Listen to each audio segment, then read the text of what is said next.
You know, from my observation, like I was telling you before, you know, when we first, you know, used the name street gang, so and sometimes we look at it as negative. I don't know how many people have seen the gang in New York, you know.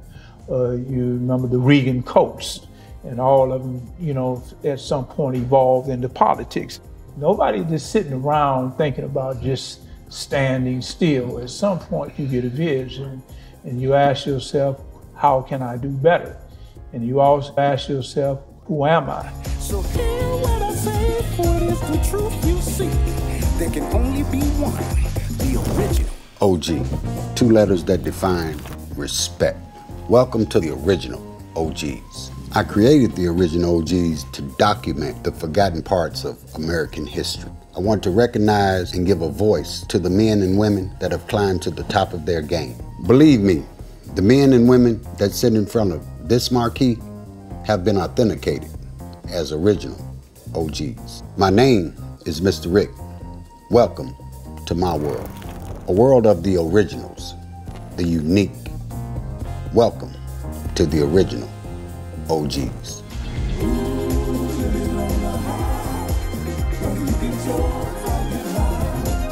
Welcome to the original OGs, and I'm your host, OG Mr. Rick. Today we have a fascinating guest. He's a part of the Black history of Chicago. He goes by the name of Mr. Swan. How you doing, sir? I'm just fine. Very good. Welcome to the show. Hey, this is a show where we focus on the history of the many different organizations, history of our journey from the South up to Chicago and the various other states. I'd like to know, were you born and raised here in Chicago? Yes, on the south side of Chicago, Inglewood in this day. Did your parents migrate from the South? Yeah, Moments, Illinois. Moments, Illinois, so not deep South. No, Moments, Illinois is like a little above Kentucky. Okay, so borderline. Yeah. Deep South, I get it. When your parents came here to Chicago, how were you? Chicago is always a city of excitement, you know, different fascinations, you know, attractions and so forth. I mean, it was a magnet, I get it. you know, for many of the migrants from the South, you know, coming to Chicago. Because at that time it presented a lot of opportunities, and a lot of blacks was trying to escape the South, you know, when they got here. Very true. And we began to form our communities in Woodbine, Inglewood, Roseland, and further back at Yards, you know, and stuff. So, when you were growing up, was there a remembrance of the civil rights movement?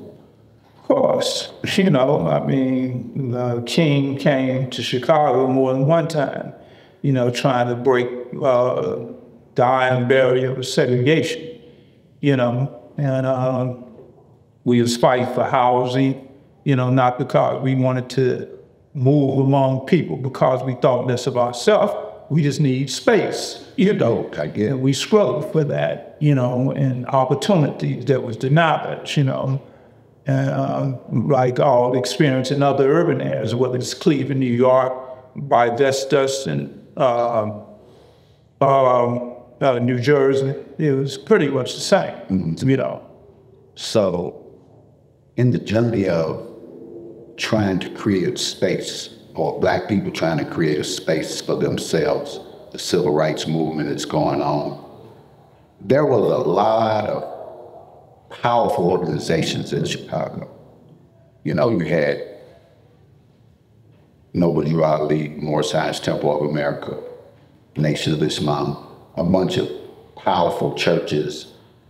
All of that was in this hub. So as you were growing up, and you and the gentlemen that were in your environment began to look at this and want to do something about it, is that what gave you all the idea to create an organization? I think the idea to create an organization comes out for the young black man, the sense of manhood. You know, the young black man in America, he always wanted a presence, you know. And it was a book written by a brother named Ralph Allison called The Invisible Man, you know. And you could be in the presence of certain people and they do not stay non-invisible. You're in presence, you know. And you were invisible, yet you were in present, but you were invisible. And so for a young black man who was seeking a sense of identity, a sense of mission, you know, and a sense of belonging, he created a family, and the family could be called a number of names, you know. And at some point, that family evolved into a tribe, you know, different urban tribes, you know. And the tribe represented something to somebody in that community, you know. And so over time, it had to find a greater sense of identity, you know, in the urban area, in the setting, you know. We began to search for a sense of identity. And at that time, when this organization begins to manifest, who did you identify with first? Some people might vary.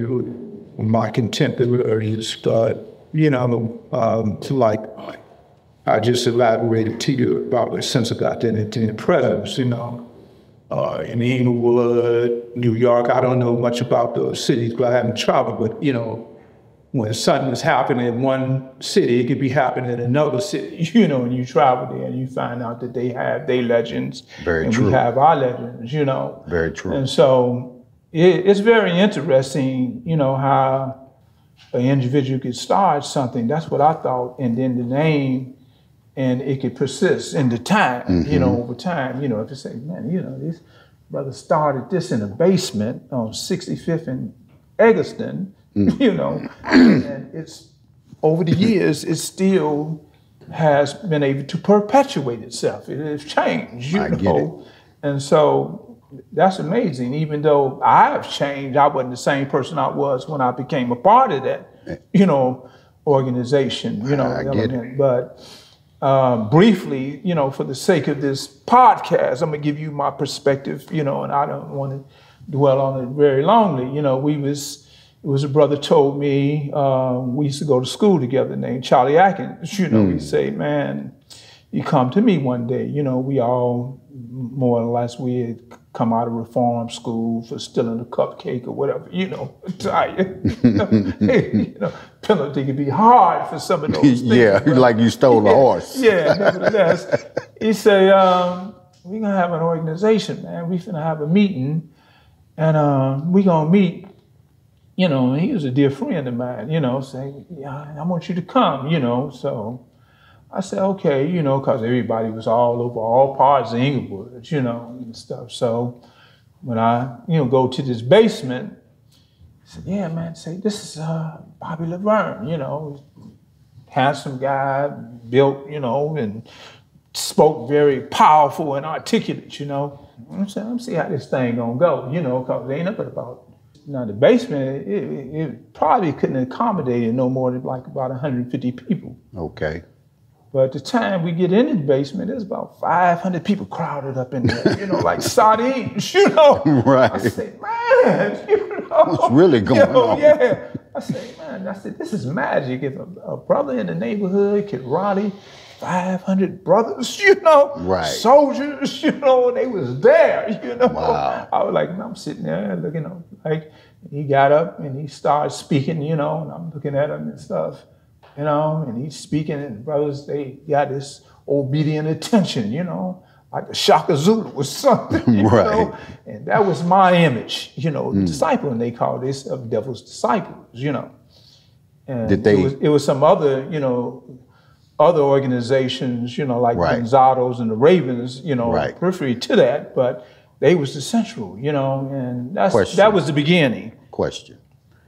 In that basement, is that the creation of the name Devil Disciples? That was the genesis. That's where That it was happened. the genesis, Okay. yes. That was the genesis. I just want to yes. be able to follow this story. Yes. You know. From that point, like, you know, let me reflect back, you know, because the amazing part is that sometimes you have like a lot of different sectarian groups that come into political organizations and sectors that come into existence. They go out. They had a party called the Harold Washington Party. It existed maybe, what, about 3-4 years, and then it went out of existence, and you had other different things.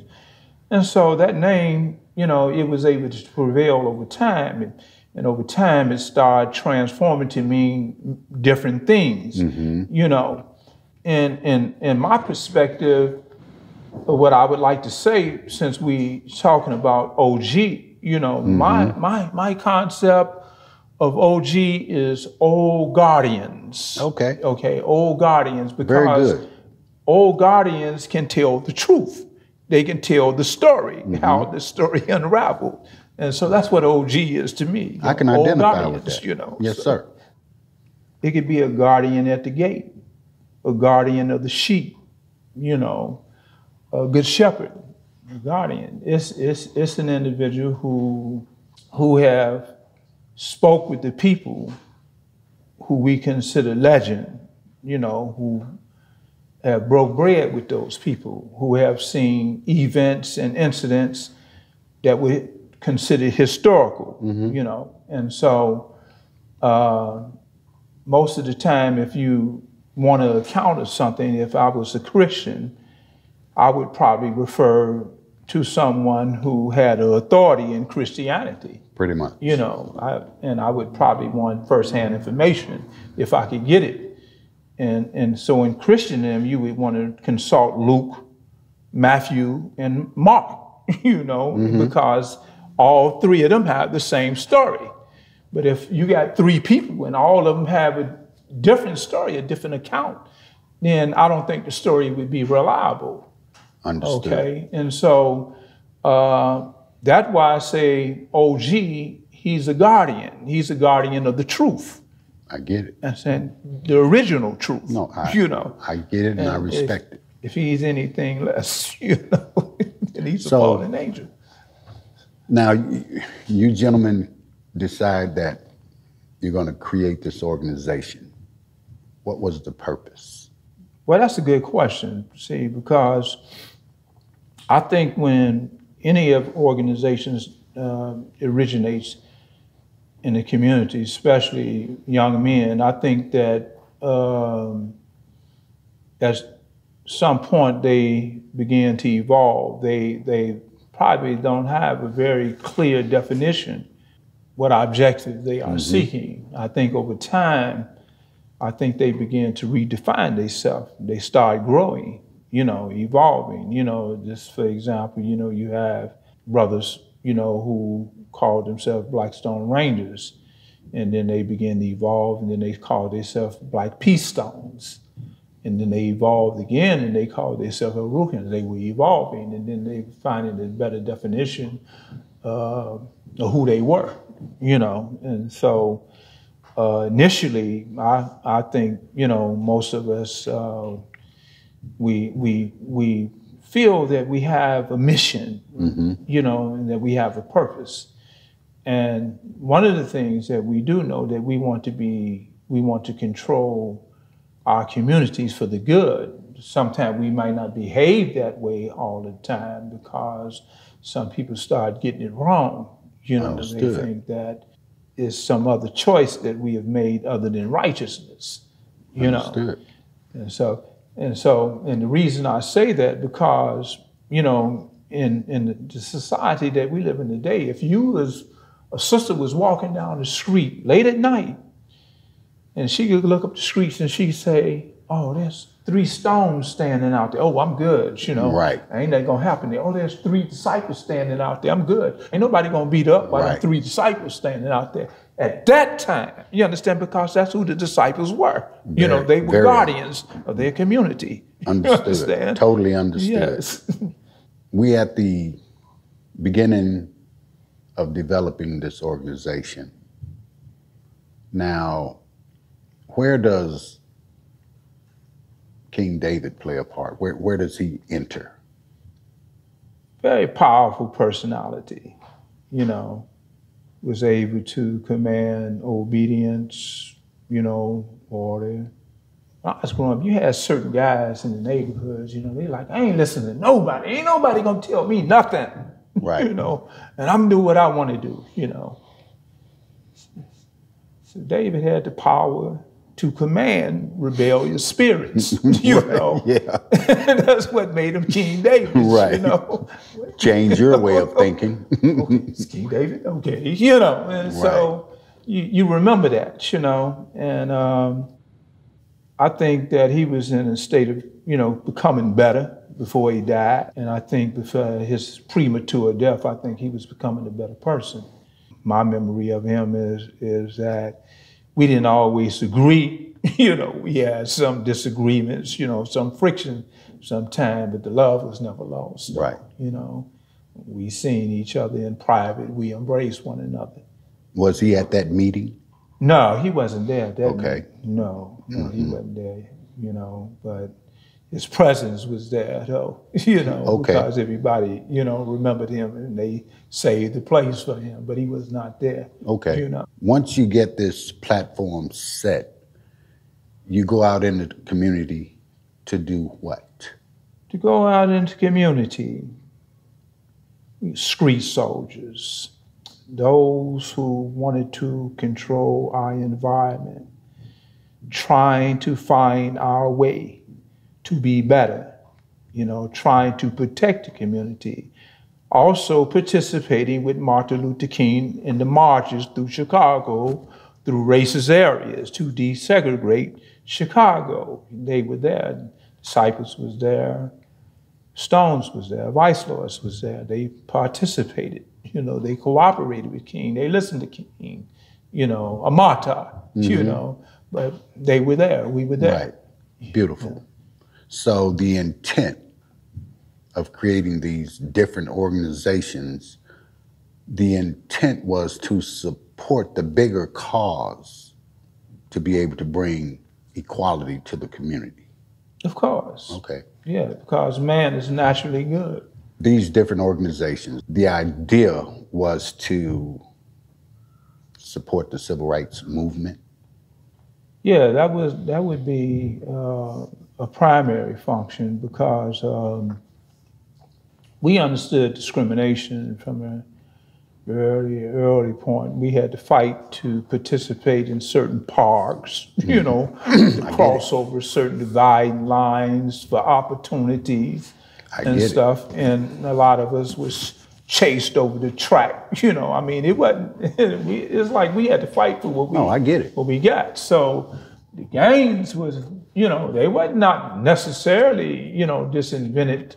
Their purpose was not for destruction because you remember, you know, you had dividing lines in Inglewood at certain areas that you cross over, you would get chased back over the track, you know. Or beat the hell out of Some of them would actually come on the edge of white people in the community and they would attack, you know, blacks. And this was in the late 50s, early 60s and onward. And so the gangs, they were there for the protection of the community primarily, you know, and they were like a first line of defense, you know, but at some point, you know, they became protectors of their own communities too. You know, at some point we went wayward, you know, some of us, and tried to find our way back, but that was the primary purpose, yes. And when King got here, we were already expectant, you know, in some of the things that he was expressing and with respect to our rights, and that was our humanity. And so when he wanted to march through there, we didn't want to necessarily go up there and live among them. We wanted the space to live that we was living in, you know. We wanted, so that was so the gangs played a crucial part, you know, because they were frontline soldiers. I get it. Okay. So let me ask you. So we're talking late 50s now. At that point, you got King David involved with this organization.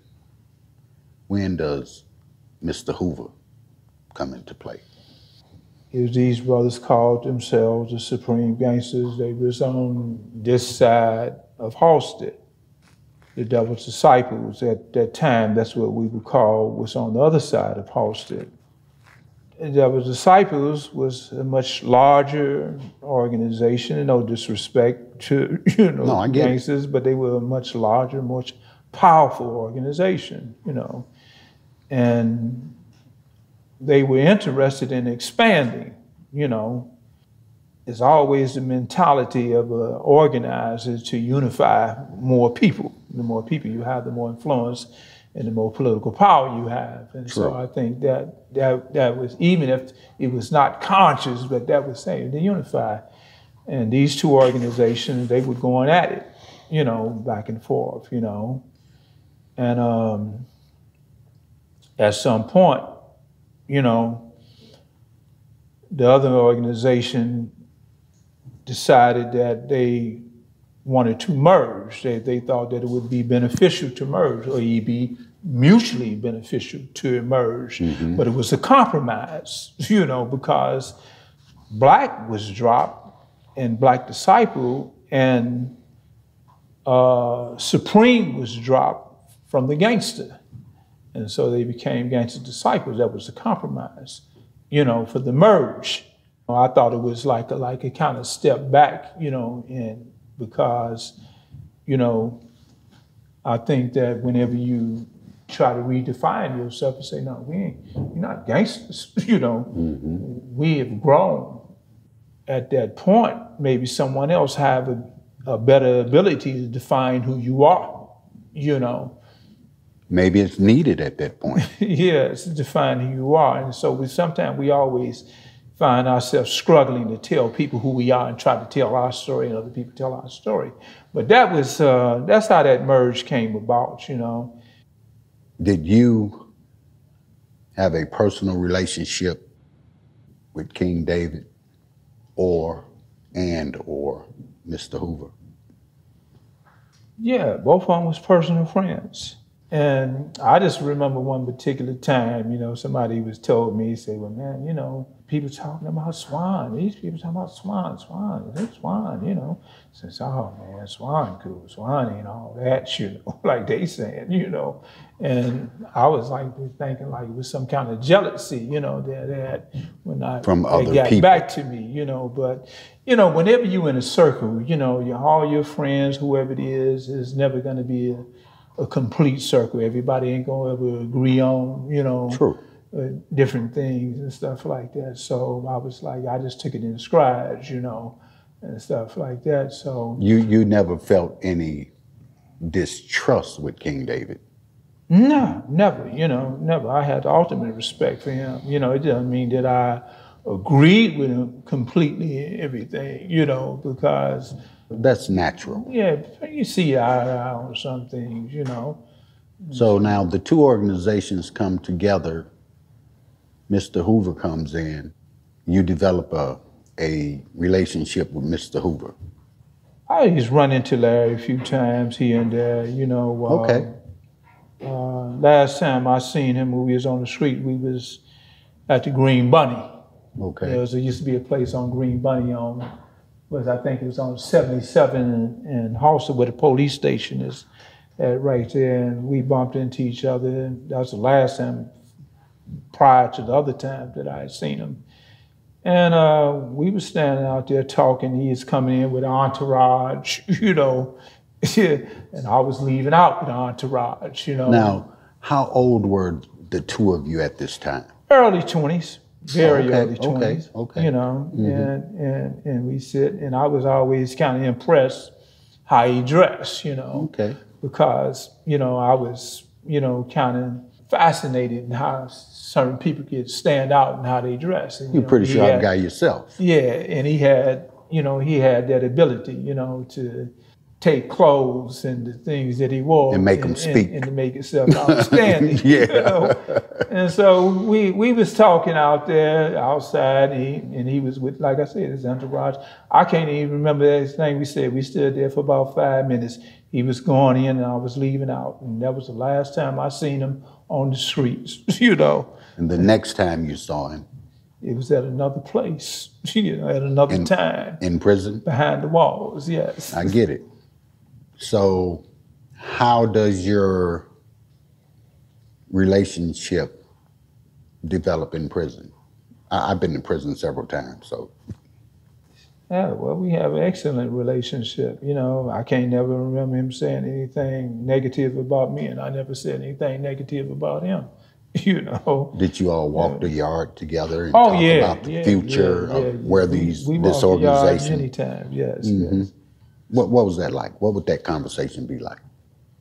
Sincere, you know. He just, you know, shared his feelings with me. You know, I remember one time in the gym where he was sitting over, I walked over and we was talking, and he was, you know, into the exercise thing and stuff like that. And he told me, I asked him, I said, "You staying in shape?" He said, "Yeah, I'm staying in shape." You know, he said, I remember he said something to the fact that you could do the same thing in your 30s that you could do in your 20s. You know, I remember that part. Right. Okay. And so you can never look into the future and never know where you're going to be, you know, 10, 20 years from now. But I knew at that point he had expectations. You know, when you are incarcerated, one of the things that you always look forward to is a date that you can be liberated. You ain't never lied. You know, you ain't never lied. Yeah, so that was, but we had ongoing conversations. You go to prison, you and Larry develop this closer relationship. You come home. What is the organization like? How much time did you do in prison? Many years. So enough time to go away, come back, and things are not the same. One of the things, you know, you become very sensitive is that sometimes the people who were there with you from the beginning is no longer there. You know, I mean, some of them, you know, they cross over. See, it's a question, can you adapt? You know, can you adjust to what the change have brought about? This show has the intent to define what a real OG is, what an original OG is. My partner and I have developed a method to ensure that if someone should sit in front of this OG logo, that they have been authenticated and found to be true in their history as far as what an OG is. There was a conversation and there was an interview that I did, and there was recrowning of Larry. Recrowning? Yes. Do you recall that conversation or that part of history? After his incarceration, you know, when his foot hit the ground, his attitude was that he was trying to get back to the streets the best way he can, you know, but the element that had been created, he was still there, you know. Right. And they was divided in sections, you know, some listened to this guy, some listened to that guy, guy. And so, you know, you had what is called chaos, you know, because the unity wasn't there, you know, behind the wall. Okay. And it would be better if everybody would be unified up under, you know, a leadership, you know. And one of the persons that was crucial to that was Durkee, you know, get somebody, you know, because, you know, when you got chaos and you got all these angry men in one place, you know, and none of them respecting the right of others, then you just have killings, you know, disorder and tension. And so I think that he was convinced by people who respected who he was on the streets that you could bring order to the situation. I don't know if he reluctantly adopted that, you know, or gladly or whatever, you know, but he came back into, you know, the order, you know, to bring peace among, you know, what was there, because that's a society into itself. Exactly. You know, you know, from my observation, like I was telling you before, you know, when we first, you know, used the name street gangs, you know, street gangs. So and sometimes we look at it as negative because you say street gangs, you know, like, and then I don't know how many people have seen the gang in New York, you know, you remember the Regan Coats, you know, the Daily Crew back there in Bridgeport, and they called it the Regan Coats.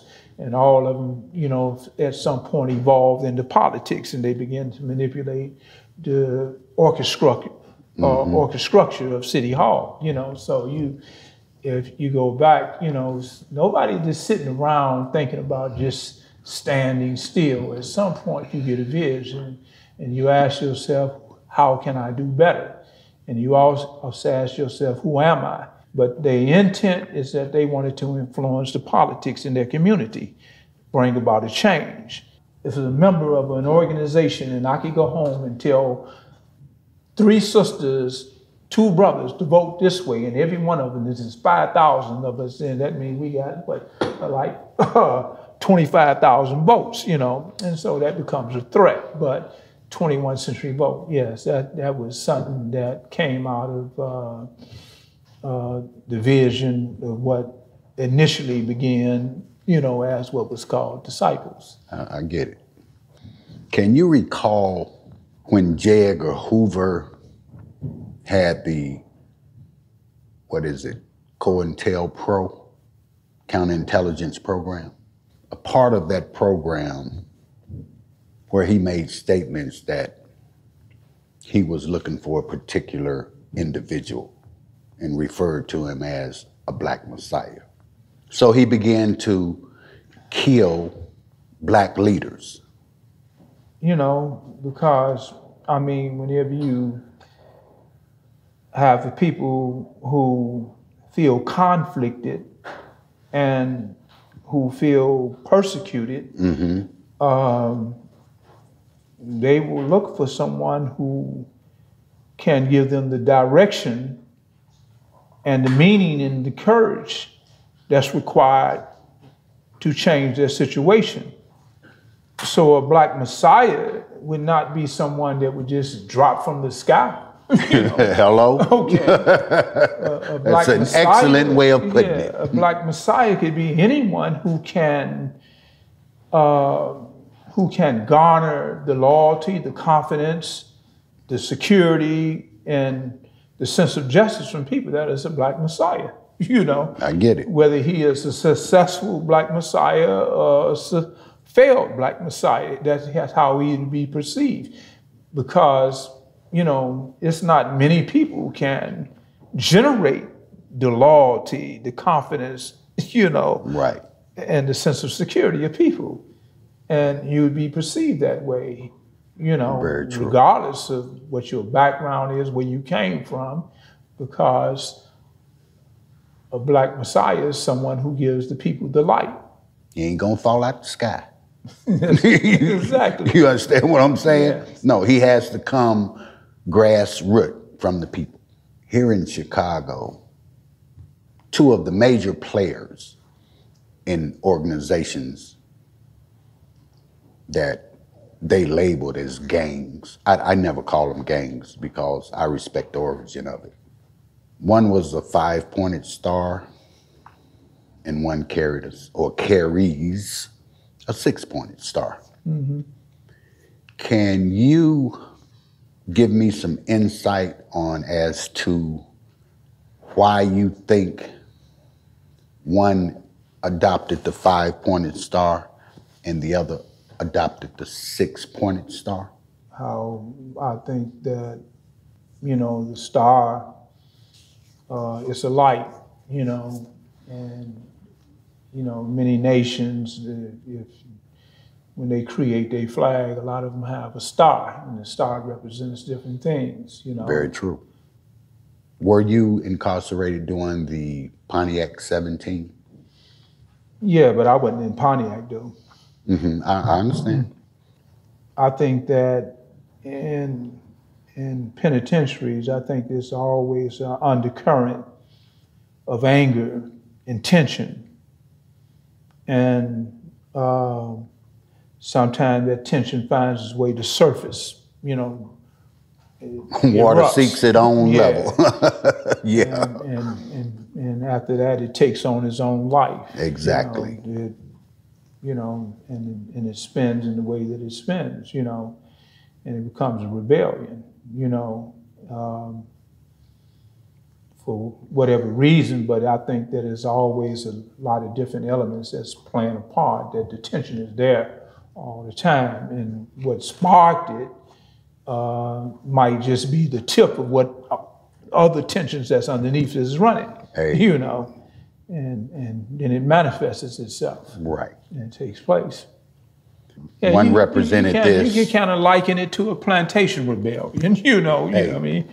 People, if I would imagine that, you know, a lot of black brothers and sisters, you know, on the plantation, and they there, and they know they don't want to be there. Right. You know, but they may be compliant to what the rules is of the plantation, you know, but the tension is always there because they're there against their free will. Now, with prisoners, it may have been a little different because same plantation. Some of them were there because they were convicted of, you know, committing certain crimes.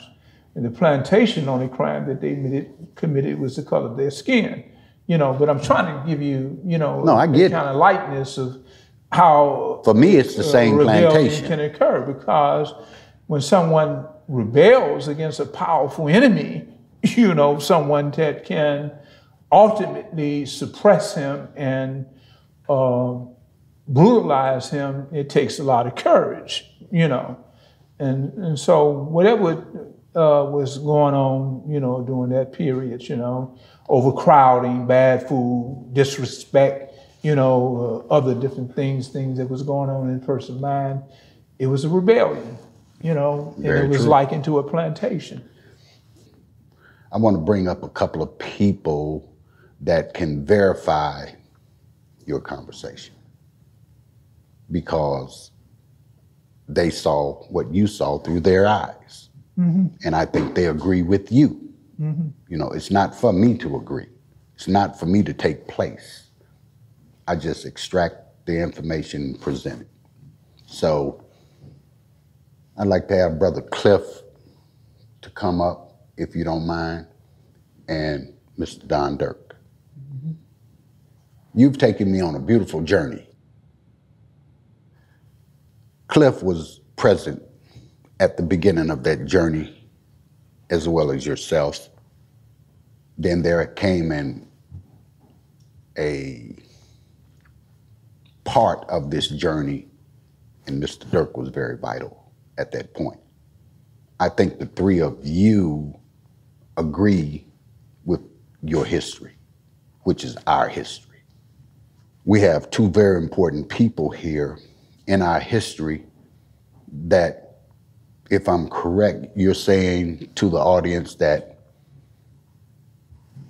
you verify what he's saying? Yes, I do. Absolutely, without a doubt. Original OG. That's what this show is about. Now we got two original OGs verifying an original OG. But before I leave, I want to ask Mr. Don Dirk and Mr. Cliff, and you, sir, if you have closing statements. I would like to say that y'all asked the gentleman who I always admired, for real. Y'all asked him a question, and it was concerning the 5 and the 6. The 5-pointed star came from the stone, and the White Lords and all of them, everybody that was up under the 5, that believed in Islam. You see, that's where that came from, that pyramid. And then with us as disciples being relevant to one another, we came from the Bible, you know, the Star of David, you know, as was mentioned. And that's where our history and philosophy starts from. Thank you. Yes, sir. Thank you very much. Cliff, do you have something? Yeah, I just want to say this, that this gentleman here, great friend of mine, everything he said is true. But I want to say this too, to the audience, so that they'll understand the meaning of that 6-point star. Love, life, loyalty, wisdom, knowledge, and understanding. There's not a bad word there. And each of those words is very strong. And I will say that there was a question early on about David and about Larry, and I just want to say this. There's one thing that I do remember about David. He was like this. He did have a vision, absolutely. Larry did as well. And I grew up in Inglewood, maybe 4 blocks from here, from where we are right now. And I got into the music world early on, and I remember something that David would always do. He says, you got rehearsal tonight? I say, yes. Get out of here. Get gone. Rehearsal. But he pushed that. And he said, one day, you'll end up being one of our stars. And it did happen. I proceeded on into the music world. So I'm saying that, you know, I'm not ashamed of anything. And one last thing so that you'll understand. In the beginning, we were not gangs. We were a club. We were clubs. Daily, not the first mayor of Chicago, he tagged us with gangs. So in the beginning, we were clubs. We gave parties on the weekend to have fun. We were clubs. And yes, Swan said something early on too. We had to fight for everything we had. We were not allowed in our park that's close to here and out in Ogden Park. We had to fight for that because the Caucasians controlled that. And we had to fight to go there to have a picnic or to go in the field house to shoot basketball or whatever. So we had a lot of things that we had to do, and we did what we had to do at that time. And that's pretty much all I want to say. Thank you. Would you like to close with something, bro? My final words is listen and learn, and peace. Hey, real quick, Brother KP, would you join us, please? These are all brothers that are instrumental in this conversation and the history of it, you know. And before we close out, I just want to recognize these gentlemen and allow them to iterate or reiterate the conversation that we've been having. Is there something you'd like to say, bro? Yeah, you know, I'm an old man, a prince for the disciples, and we need to stick together and get our communities back, because too many of our kids is dying, too many of our women is dying. We need to come together. That, I would say, or pose the question, was the original concept, wasn't it? Yes, yes.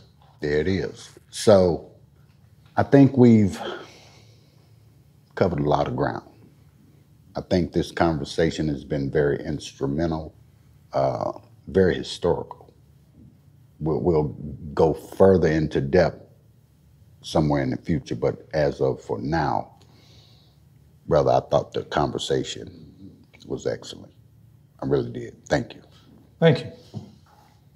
There you have real history once again, and I'd like to say to you, if you're viewing us, subscribe, follow us, learn the true history of what has taken place in America amongst Black people, which involves white people. That's not a negative connotation, that's just a fact. And I'd like to thank you. That's it. That's all.